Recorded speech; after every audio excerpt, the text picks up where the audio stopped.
High everyone welcome to my mini vlog. आज चाहिँ हामी पोखरा जान लाग्यो। सो मर्निङमा म टिका सिका लाएर टक्क इन ड्राइभमा चढेर चाहिँ आफ्नो गाडीतर्फ जाँदैछु र गुटसुर आइपुगेँ म बसको वेटिङमा र मेरो साथी पनि आइपुगेँ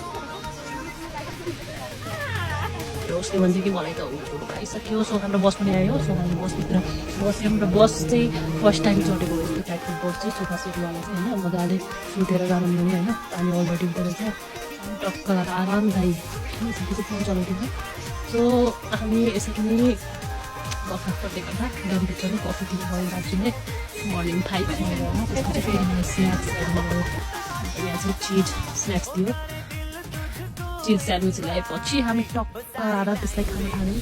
खाएपछि कस्तो सुत्नको चाहिँ गाडी धेरै हल्लेको कारण निदा पनि आएन यसले लक्कै गाडी पुगिसकेको जस्तो गरेर त्यसपछि हामी खाना खाने ठाउँमा आइपुग्यौँ र यस्तो पानी परिरहेको थियो कि यस्तो पानी परिरहेको थियो खाइरहेको वेदर ओ माई गड मिल्ने भए भने खुट्ट तेज झरेर होइन एकछिन आरामले बस्नुहुन्थ्यो के गर्नु तर होइन जानु पऱ्यो गाडी रोक्दैन त्यही माथि पानी परिरहेको थियो गयौँ मस्त सुतेर त्यसपछि हामी पोखरा आइपुग्यौँ र पोखरा आएपछि हामी चाहिँ गाडी लानुभएको थियो त्यो दार्जिलिङ 1000 रुपियाँ यात्रा कस्तो भन्दै त्यसपछि राम्रो गयो भन्दै हामी होटलतर्फ लाग्यो। हाम्रो होटल चाहिँ यस्तो रहेछ।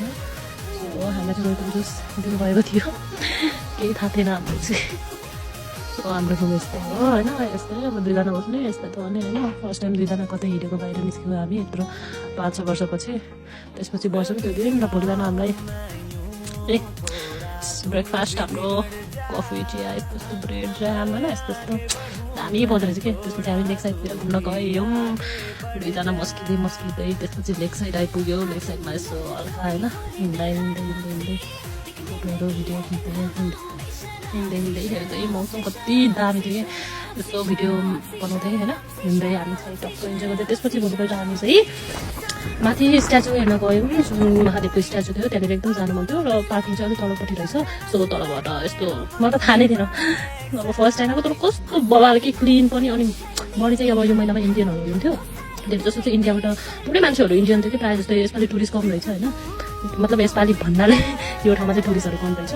सो हेर्नु कस्तो बबाल देखेको कि कस्तो बबाल देखेको स्काई हेर्नु त्यो आकाश हेर्नु निलो आकाशमा त्यो महादेवको मूर्ति ओ माई गड लाग्छ कि स्वर्ग नै आयो जस्तो फिल सो गुड होइन यति गुड यति पोजिटिभ भाइब्स आएको थियो पोजिटिभ एनर्जी आएको थियो त्यो ठाउँमा पुगेपछि ओ माई गड।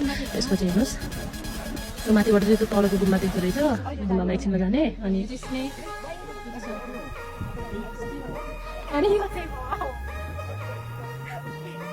गर्दै हामी रमाउँदै टिप्चाउँदै फेरि तल जुन अघि हामीले पोइन्ट गरेको गुम्बा थियो त्यो गुम्बातर्फ लाग्यौँ। सो गुम्बा पनि आइपुग्यो ठ्याक्कै हेर्नुहोस् न तर भिडियो चाहिँ अलाउड रहेन त्यहाँनिर भिडियो नखिच्नु भन्दै थियो। मैले चाहिँ यसो समाएको जस्तो मात्र गर्नु भनेर चुपचाप दौडी है तर भिडियो नखिच्नुहोस् है चाहिँ भनेर भएको थियो तर फोटो मात्र हुँदै भनौँ। त्यसपछि हामी त्यहाँदेखि फोटो खिचेर फेरि रमाउँदै गुप्तेश्वर मन्दिरतर्फ लाग्यौँ र मन्दिर सिटीहरू पुरै झरेपछि चाहिँ गुफा जस्तो छ जुन गुफाभित्र चाहिँ नेचुरली पानीको थोपाहरू शीतल जस्तो यस्तो आइरहन्छ यस्तो शीतल कि यस्तो मजाको छ कि त्यो भित्र चाहिँ भिडियो खिच्न अलाउड थिएन त्यही भएर। त्यसपछि हामी मन्दिर दर्शन गरेर डेभिड फल्स लगायौँ।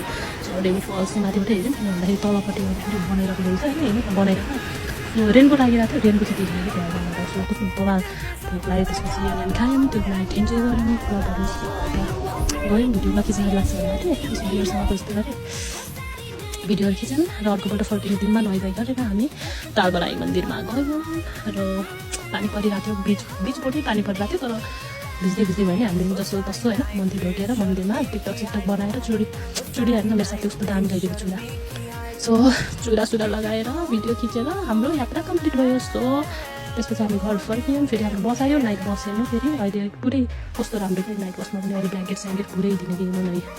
So thank you so much guys हेरिदिनु भयो रमाइलो गर्नुभयो।